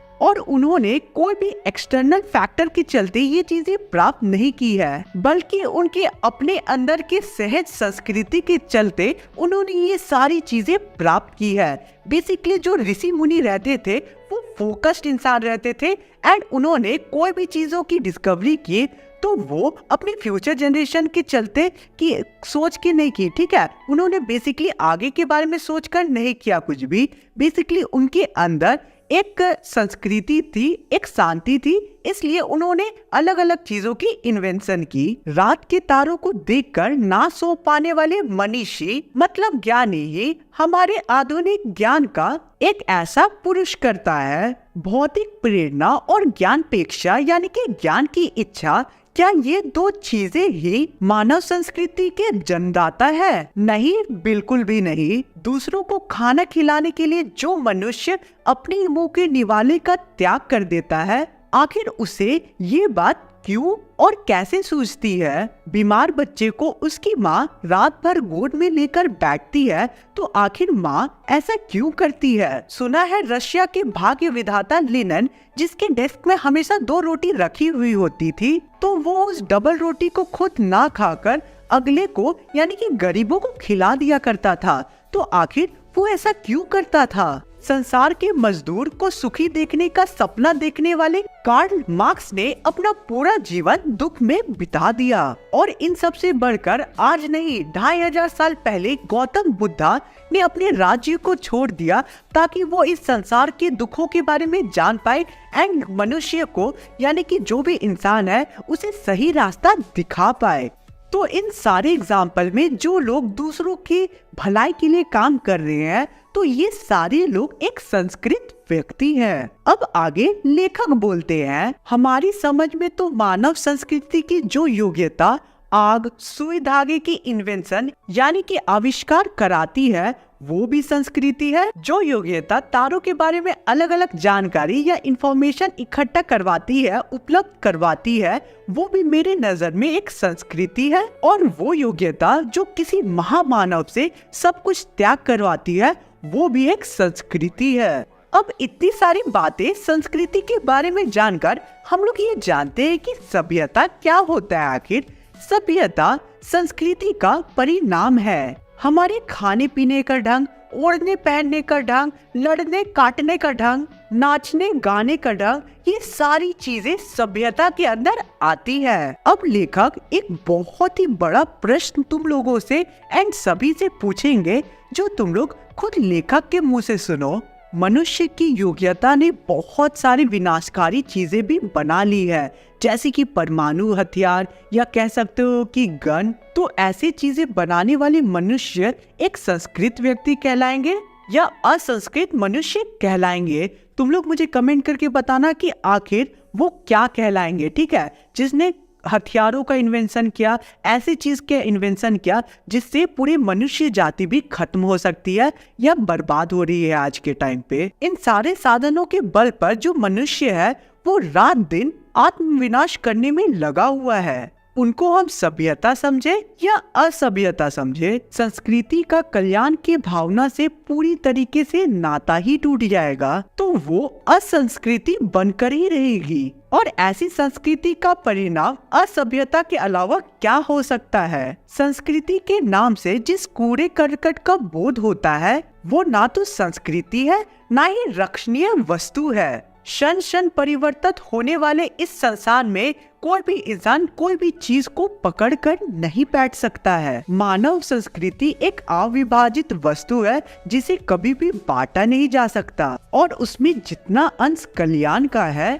वो अकल्याण की अपेक्षा में श्रेष्ठ ही नहीं बल्कि अस्थायी है। इसी के साथ आज का हमारा पूरा पार्ट कंप्लीट होता है। धोते जाओ धोते जाओ धोते जाओ धोते जाओ। तो इस चैप्टर की मैं सबसे मेन कैरेक्टर से अब तुम लोगों को मिलवाना चाहूंगा। वो कौन है उनसे तुम खुद मिल लो। हेलो, मैं हूँ बिस्मिल्लाह खां एंड मैं बहुत ही फेमस शहनाई वादक हूँ, या कह सकते हो कि बहुत ही फेमस म्यूजिशियन हूँ। मुझे भारत रत्न अवार्ड भी मिला हुआ है एंड लोग मुझे प्यार से उस्ताद करके पुकारा करते हैं। इस पार्ट में तुम लोगों को मेरे बारे में ही पढ़ना है एंड मेरी शहनाई के बारे में पढ़ना है। तो जो लोग मेरे बारे में नहीं जानते होंगे वो इस चैप्टर में पूरे अच्छे से मेरे बारे में जान लोगे। तो अब आराम से तुम लोग एक्सप्लेनेशन का मजा लो। तो इस चैप्टर में हम लोग उनकी जिंदगी का पोस्टमार्टम करेंगे। तो अब चलो पोस्टमार्टम को शुरू करते हैं हम लोग। तो चैप्टर स्टार्ट होता है एंड हमें फ्लैशबैक में ले जाया जाता है और 1916 से 1922 के बीच की काशी के बारे में बताया जाता है। अब काशी कहाँ पे? काशी यूपी के वाराणसी में स्थित है। अब वाराणसी में पंचगंगा के सामने बालाजी का एक मंदिर है और उस एंट्रेंस में जो म्यूजिकल इंस्ट्रूमेंट्स है उससे बहुत ही अच्छी ध्वनि यानी कि बहुत ही अच्छी साउंड निकल रही होती है। तो बचपन में बिस्मिल्लाह खां को अमीरुद्दीन के नाम से जाना जाता था एंड लोग उन्हें अमीरुद्दीन के नाम से ही पुकारा करते थे। पार्ट में बहुत जगह अमीरुद्दीन मेंशन है, इसलिए तुम लोग कंफ्यूज मत होना। जहाँ जहाँ वो मेंशन है समझ जाना वो बिस्मिल्लाह खां की बात हो रही है। उस टाइम पे अमीरुद्दीन केवल 6 साल का था और उसका जो बड़ा भाई शमसुद्दीन था वो 9 साल का था। अमीरुद्दीन को बचपन में पता ही नहीं था कि राग किस चिड़िया का नाम है। सीधे साधे मतलब में समझो तो उसका म्यूजिक से कोई भी कनेक्शन नहीं था बचपन में। उनके मामा सादिक हुसैन एंड अली बख्श देश के जाने माने शहनाई वादक थे एंड वो बहुत ही ज्यादा पॉपुलर शहनाई वादक थे, यानी कि शहनाई बजाने वाले व्यक्ति थे। उनके जो मामा है वो अलग अलग जगहों पे जाते थे एंड अलग अलग जगहों पे जाकर शहनाई बजाया करते थे। प्रति एक दिन की शुरुआत वो वही बालाजी के मंदिर के सामने बैठकर शहनाई बजाते हुए करते थे एंड मंदिर में जो रहने वाले लोग हैं पता नहीं उन्हें रागों के बारे में कुछ समझ आता था कि नहीं, क्योंकि प्रति एक दिन वो नए नए राग तो सुनते थे लेकिन पता ही नहीं चलता था कि उन्हें समझ भी आता था कुछ की नहीं। उनका ये खानदानी पेशा था क्योंकि उनके जो पापा थे वो भी वहाँ मंदिर के गेट के सामने बैठकर शहनाई बजाया करते थे। अमीरुद्दीन का जन्म बिहार के डुमराव नाम के एक गाँव में हुआ था। उनका जो परिवार था वो काफी संगीत प्रेमी परिवार था।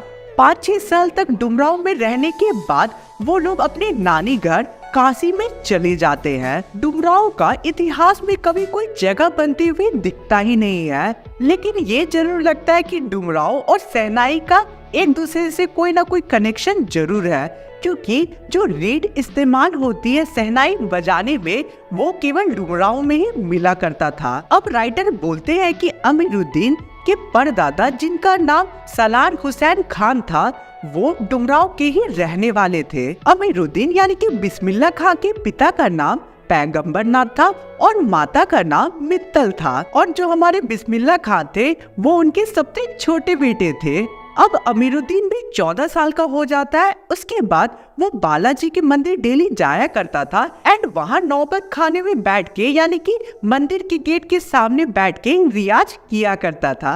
बतुलन और रसूलन जो कि बहनें थे, जब अमीरुद्दीन उन्हें गाते हुए सुनते हैं तो उन्हें बहुत ज्यादा खुशी मिला करती थी एंड बहुत सारे इंटरव्यू में उन्होंने बताया कि उन्हें इंस्पिरेशन इन दोनों बहनों से ही मिला था। सबसे स्टार्ट में वैदिक इतिहास में यानी कि भारत के सांस्कृतिक इतिहास में शहनाई का कहीं कोई जिक्र नहीं है, लेकिन अरब देश में फूंक कर बजाने वाले जो इंस्ट्रूमेंट होते हैं उन्हें नई कह के पुकारा जाता है। अवधी पारंपरिक लोकगीत तथा चैथी में बहुत जगहों पे शहनाई का जिक्र किया गया है और साउथ इंडिया में यानी कि दक्षिण भारत में तो शहनाई को शादी के शुभ अवसर में बजाया जाता है। शहनाई की इसी मंगल ध्वनि के हमारे नायक थे बिस्मिल्लाह खां और 80 सालों तक उन्होंने इस ध्वनि पे राज किया। बिस्मिल्लाह खां 5 वक्त के नमाज में बस यही मांगा करते थे भगवान से कि केवल उनका जो सुर है वो अच्छा हो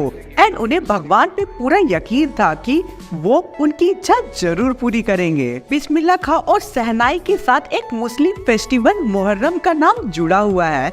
मुहर्रम के फेस्टिवल में यानी कि मुहर्रम के 10 दिनों में जो बिस्मिल्लाह खां है एंड उनकी जो परिवार है वो शहनाई कभी भी बजाया नहीं करती थी। साथ ही में वो कभी भी कोई भी संगीत के समारोह में भी नहीं जाया करते थे इन 10 दिनों में, क्योंकि मुस्लिम्स के लिए ये जो दिन होते हैं ये शोक मनाने के लिए हुआ करते थे।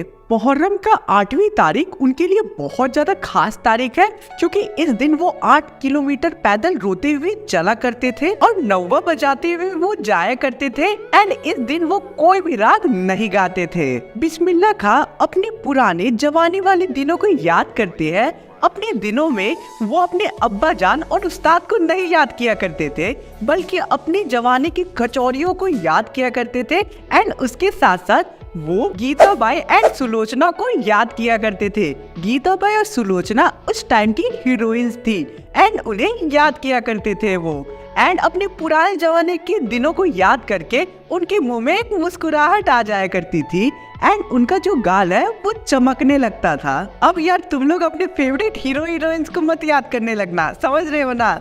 जब अमीरुद्दीन 4 साल के थे तब वो अपने नाना को छुपकर शहनाई बजाते हुए सुना करते थे और उनकी बचपन के फिल्म देखने की बुखार के बारे में क्या ही बोला जाए। उनके बचपन के टाइम में 3rd क्लास की टिकट केवल 6 पैसे में मिला करती थी। वो जैसे ही नई मूवी आया करती थी तो तुरंत ही अपनी नानी से 2 पैसे लिया करते थे, अपने मामा से 2 पैसे और अपनी मौसी से 2 पैसे लेकर 6 पैसे में मूवी की लंबी लंबी लाइन में लगकर टिकट खरीदकर मूवी देखने जाया करते थे। इधर सुलोचना की जैसी ही मूवी लगती थी वैसे ही हमारे बिस्मिल्लाह खां तुरंत ही फिल्म थिएटर चले जाते थे, लंबी लाइन में लगा करते थे, टिकट खरीदा करते थे एंड अब टिकट के पैसे हमेशा से कहाँ आते थे, कैसे आते थे ये समझो। वो हमेशा बालाजी के मंदिर के सामने बैठ के शहनाई बजाया करते थे, तो वहां से उन्हें कुछ पैसे मिल जाया करते थे एंड उन्हीं पैसे से वो टिकट खरीद के फिर फिल्म देखने जाया करते थे। अपने मजहब के प्रति बिस्मिल्लाह खां पूरी तरीके से समर्पित थे, लेकिन उनका बहुत ज्यादा अपार श्रद्धा थी काशी विश्वनाथ की तरफ। जब भी वो काशी से बाहर कोई भी प्रोग्राम करने जाया करते थे तो वो जो बालाजी का मंदिर होता है उसकी तरफ बैठकर शहनाई बजाया करते थे। इससे उनकी श्रद्धा का पता चलता है काशी विश्वनाथ की तरफ। क्या करे, इस काशी को छोड़कर कहाँ जाए, गंगा मैया यहाँ, काशी विश्वनाथ यहाँ, बालाजी का हमारा मंदिर यहाँ, कई पुश्तों तक हमारे खानदान ने यहाँ पे शहनाई बजाई। मेरे नाना बहुत ही बड़े शहनाई वादक रहे हैं यहाँ पे। अब तो मरते दम तक ना ही शहनाई छूटेगी ना ही काशी छूटेगी। काशी संस्कृत की पाठशाला है, यहाँ पे कानतर हनुमान तथा नृत्य विश्वनाथ है और साथ ही में हमारे बिस्मिल्लाह खां भी काशी से भी है। यहाँ पे हमें राइटर काशी की खूबी के बारे में बता रहे हैं। अब एक दिन बिस्मिल्लाह खां की एक शिष्य डरते डरते टोकती है उन्हें एंड बोलती है, बाबा आप क्या करते हो, आप इतने प्रतिष्ठित हो, यानी कि आप इतने फेमस हो, आपको भारत रत्न मिला है, लेकिन आप ये फटी हुई लुंगी पहना करते हैं। कोई आता है तो अच्छा नहीं लगता है मुझे, आप जब ये फटी हुई लुंगी पहनते हैं तो प्लीज आप ये लुंगी मत पहना कीजिए। धत पगली, भारत रत्न हमको शहनाई की वजह से मिली है, लुंगियों की वजह से थोड़ी। तुम लोगों की जैसे सिंगरवा देखते रहते ना तो हमारी उम्र ही बीत जाती। लेकिन कोई बात नहीं, अब से हम ये फटी लुंगी नहीं पहनेंगे। बस भगवान से एक ही प्रार्थना है कि फटी लुंगी दे दे लेकिन फटा हुआ सुर ना दे, क्योंकि फटी लुंगी तो दोबारा सिल लेगी लेकिन जो फटा हुआ सुर है वो दोबारा कैसे ठीक होगा। सन 2000 की बात है, वाराणसी से सटे सारे इलाके में बर्फ बेचने वाले और मलाई बेचने वाले चले जाते हैं। इस टाइम पे हमारे जो बिस्मिल्लाह खां है उन्हें बहुत बुरा लगता है और वो ये भी सोचते हैं कि जो गायक है उनके मन से भी जो संगीत है उसके लिए प्रेम और इज्जत धीरे धीरे गायब होते जा रही है। काशी सचमुच में हैरान करती है। जैसे ही काशी से बर्फ बेचने वाले और मलाई बेचने वाले लोग वहां से जाते हैं वैसे ही वहां से साहित्य, संगीत एंड अदब के अनेक परंपरा लुप्त हो जाते हैं। पिछले कुछ समय में काफी कुछ इतिहास बना है एंड काफी कुछ इतिहास बनने वाला है, लेकिन आज भी काशी संगीत के स्वर पे उठता है एंड संगीत के स्वर पे सोता है। सबसे महत्वपूर्ण बात ये है कि काशी के पास बिस्मिल्लाह खां के जैसा एक नायाब हीरा है जो हमेशा संगीत का नायक बने रहेंगे। 21 अगस्त 2006 में जो बिस्मिल्लाह खां है उनकी भरी पूरी आयु में देहांत हो जाता है। बिस्मिल्लाह खां की इम्पोर्टेंट दिन हम लोगों को ये है कि उन्होंने 80 सालों तक संगीत की एकाग्रता को बना कर रखा। धोते जाओ धोते जाओ धोते जाओ धोते जाओ। सबसे पहले मैं तुम लोगों को मिलाना चाहूंगा इस पार्ट के सबसे मेन 2 कैरेक्टर से। वो कौन है उनसे तुम खुद मिलो। हेलो, मैं हूँ बाल गोविंद भगत और मैं इस पूरी कहानी का सबसे मेन कैरेक्टर हूँ। और ये जो पूरी कहानी है ना, ये मेरे ऊपर ही है और मेरे जीवन के बारे में है। और बीच बीच में मैं भी तुम लोगों को अपनी कहानी थोड़ी बहुत सुना दूंगा। यार तुम लोग मुझे मत भूल जाना, मैं हूँ तुम्हारा one and only story teller भैया, जो तुम लोगों को इस स्टोरी के मेन प्लॉट्स को बहुत ही अच्छे से एक्सप्लेन करेगा।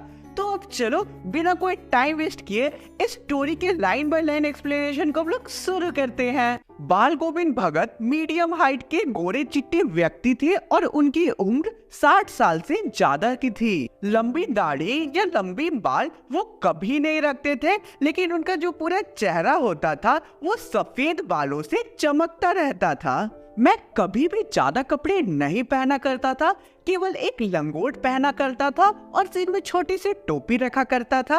सर्दी जैसे ही आती थी तो केवल मैं एक काली कंबल को अपने ऊपर लपेट लिया करता था ठंड से बचने के लिए। माथे में मैं हमेशा एक चंदन का टीका लगाया करता था और तुलसी के बने जड़ों की एक माला पहना करता था। ऊपरी तस्वीर से ये बिल्कुल भी मत समझना कि बाल गोविंद भगत एक साधु थे। नहीं, वो एक फैमिली मैन थे और लेखक को याद है कि उनका एक बेटा और बहू थे और एक साफ सुथरे घर में वो रहा करते थे। लेकिन लेखक को उनकी बीवी के बारे में ज्यादा कुछ याद नहीं है। बाल गोविंद भगत खेती भी करते थे और उनके कुछ खेत भी थे, किंतु खेती बाड़ी करते हुए फैमिली के साथ रहते हुए भी जो बाल गोविंद भगत थे वो एक साधु की परिभाषा में अच्छे से खड़े उतरते थे, जो कि बेसिकली बाल गोविंद भगत साधु की जीवन बिताया करते थे।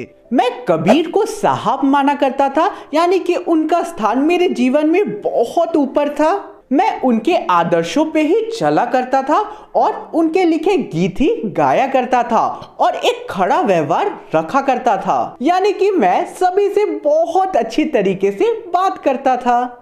जानते हैं तुम लोग, मैं किसी से भी बात करने में कभी भी संकोच नहीं करता था, किसी से बेफिजूल झगड़ा भी नहीं करता था और किसी की चीजें बिना पूछे छुआ भी नहीं करता था। उनके इस व्यवहार को देखकर वहाँ के लोग बहुत हैरान रहा करते थे। वो दूसरों के खेत को कभी भी टॉयलेट के लिए नहीं यूज किया करते थे और फसल उगते ही उनकी खेत में जैसी फसल उगती थी तो सबसे पहले वो 4 कोस दूर जाके कबीर के दरबार में अपनी सारी फसलों को चढ़ा देते थे।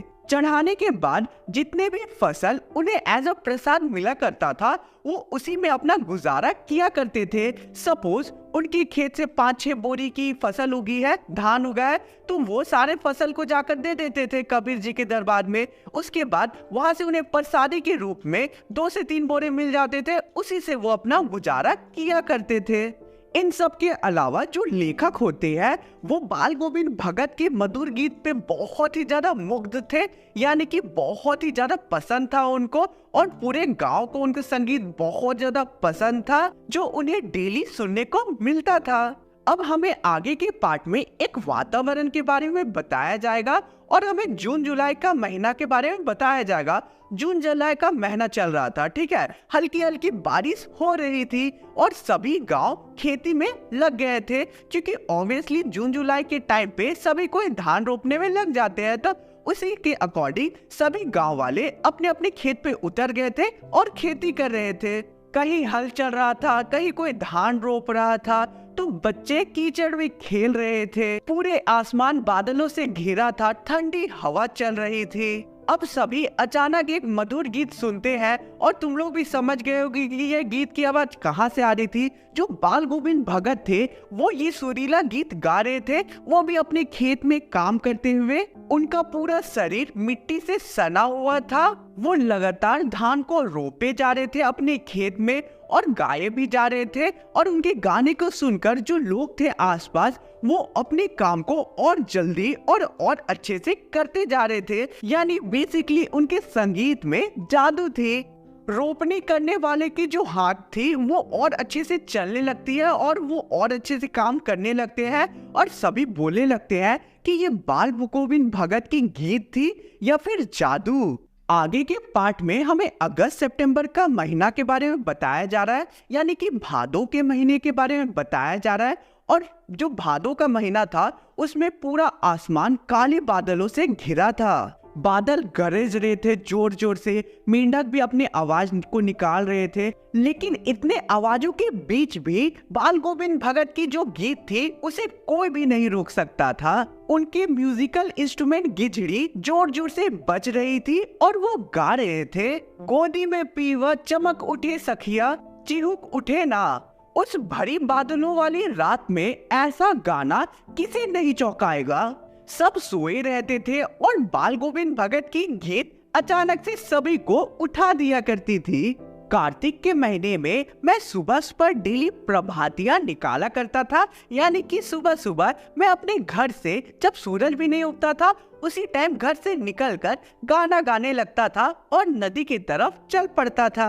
मैं एकदम सुबह सुबह 2 मील चलकर नदी जाया करता था, वहां नहाया करता था और फिर वहां से लौटकर ऊंचे स्वर में ऊंची जगह पर बैठकर बहुत ही अच्छे सुर में गाना गाने लगता था। आगे लेखक हमें पाठ में बताते हैं कि वो लेट तक जनरली सोया करते थे, लेकिन एक माह के दिन यानी कि जनवरी के एक ठंडी दिन पे वो गीत से उठ जाते हैं, मधुर गीत से उठ जाते हैं, और जो बाल गोविंद भगत की जो मधुर गीत होती है उन्हें खींचकर तालाब तक ले जाती है। अब एक बहुत ज्यादा ठंड वाली दिन की बात बताते हैं लेखक, और वो बोलते हैं कि ऐसा मौसम था कि पूछो मत, पूरे खेत बगीचे घर सारे फॉग से ढके थे, यानी कि कुहासा से ढका हुआ था, यानी कि पूरा कनकनाने वाली ठंड थी। लेकिन बाल गोविंद भगत एक चटाई में पूरब की तरफ मुंह किए हुए एक काली कंबल को ओढ़कर गाना गाए जा रहे थे, और जो लेखक होते हैं वो वहां जाते हैं तो वो बहुत ही ज्यादा कपकपाने लगते हैं ठंड से। लेकिन जो हमारे बाल गोविंद भगत थे वो सुर में इतना ज्यादा रमे हुए थे, गाना में इतना ज्यादा रमे हुए थे कि उनके माथे से पसीना भी निकल रहा था। अब हमें आगे के पार्ट में गर्मियों के मौसम के बारे में बताया गया है और बोला गया है कि जो बाल गोविंद भगत की गीत होती थी वो गर्मियों में लोगों को शीतलता प्रदान किया करता था। गर्मियों के दिन में जो बाल गोविंद भगत होते थे वो आंगन में चटाई बिछाया करते थे और गाना शुरू कर देते थे। आसपास के जो उनके बहुत करीबी लोग होते थे वो भी आ जाया करते थे और उनके पीछे पीछे गाने को रिपीट किया करते थे। एक समय ऐसा भी आता था कि सभी कोई उठ के नाचने लगते थे और जो पूरा वातावरण था वो बहुत ही सुंदर हो जाता है उस समय पे। बाल गोविंद भगत की संगीत की चरम उत्कर्ष उस दिन लेखक देखते हैं जिस दिन उनके एक लौते बेटे की मृत्यु हो जाती है। उनका एक लौता बेटा था जिसका मानसिक संतुलन थोड़ा ठीक नहीं था और वो हमेशा सुस्त रहा करता था। इसी कारण जो बाल गोविंद भगत थे वो अपने बेटे को और ज्यादा प्यार किया करते थे, क्योंकि बाल गोविंद भगत के अकॉर्डिंग इन लोगों को और प्यार देना चाहिए, यानी कि ऐसे इंसानों को और प्यार देना चाहिए क्योंकि ये प्यार से ठीक हो सकते हैं और ये प्यार के और ज्यादा काबिल होते हैं। बाल गोविंद भगत ने अपने बेटे की शादी बहुत ज्यादा धूमधाम से की थी और अपने घर में एक बहुत ही सुशील बहू भी लाया था। घर की पूरी मैनेजमेंट कामकाज उनकी बहू बहुत ही अच्छे से किया करती थी। बाल गोविंद भगत की बेटे की जैसे मृत्यु की खबर लेखक को पता चलता है और वो घर जाते हैं तो वहाँ का सीन देख के वो बहुत ही ज्यादा शॉक्ड हो जाते हैं। अब होता क्या है यार, होता ये है कि जो बाल गोविंद भगत के बेटे थे उनकी जो डेड बॉडी थी वो उन्होंने आंगन में लिटा के रखा था और कुछ फूल भी आसपास बिखेर दिए थे कुछ तुलसी के पत्तों के साथ, और वहां सामने बैठकर यानी कि अपने बेटे के डेड बॉडी के सामने बैठकर जो बाल गोविंद भगत थे वो बहुत ही सुर में गाना लगातार गाए जा रहे थे। लेखक को एक समय ऐसा भी लगता है कि कहीं बाल गोविंद भगत पागल तो नहीं हो गया है, लेकिन ऐसा नहीं था क्योंकि उनके गाने में वही विश्वास था और बहुत ही ज्यादा वो विश्वास से गा रहे थे। कभी कभी गाते हुए बाल गोविंद भगत अपनी बहू के पास जाते थे जो बहुत ज्यादा रो रही थी, और जो लड़कियां थी, जो औरतें थी, वो उन्हें संभाल रही थी, उनके पास जाते और बोलने लगते, अरे बहू तुम रो क्यों रही हो, ये तो उत्सव मनाने का समय है, क्योंकि जो आत्मा है वो परमात्मा के पास चली जा चुकी है, यानी कि जो आत्मा है वो भगवान से मिल चुकी है, इसलिए ये तो उत्सव मनाने का समय है। क्रियाक्रम के समय भी जो बाल गोविंद भगत होते हैं वो ज्यादा नियम को फॉलो नहीं करते हैं और अपने बेटे की आँख को अपनी बहू के हाथों से ही दिलाते हैं, जो कि कितनी बड़ी बात है, तुम लोग सोच सकते हो।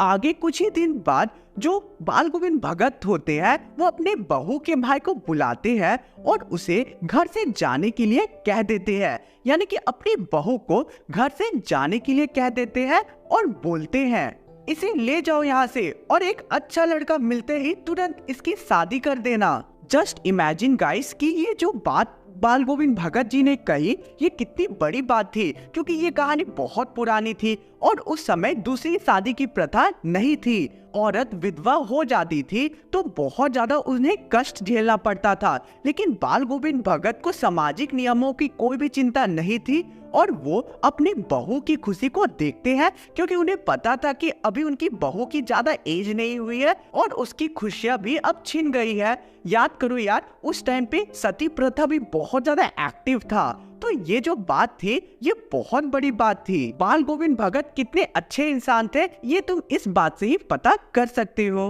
उनकी बहू ये सुनते ही उन्हें बहुत मना करने लगती है और बहुत ज्यादा रोने लगती है कि मैं नहीं जाऊंगी, आप कुछ भी कर लीजिए, अगर आपकी तबीयत खराब हो जाएगी तो आपका देखभाल कौन करेगा, घर को कौन संभालेगा, आपको पानी कौन देगा, आपकी सेवा कौन करेगा, ये सब उसने बहुत ज्यादा कहा, यानी कि उनकी बहू ने बहुत ज्यादा कोशिश की कि वो घर से नहीं जाए, लेकिन बाल गोविंद भगत ने जो कहा उस पे वो लास्ट तक अड़े रहे और आखिर में उनकी बहू को ही हार मानना पड़ा और फिर वो घर छोड़ के चली जाती है आखिर में।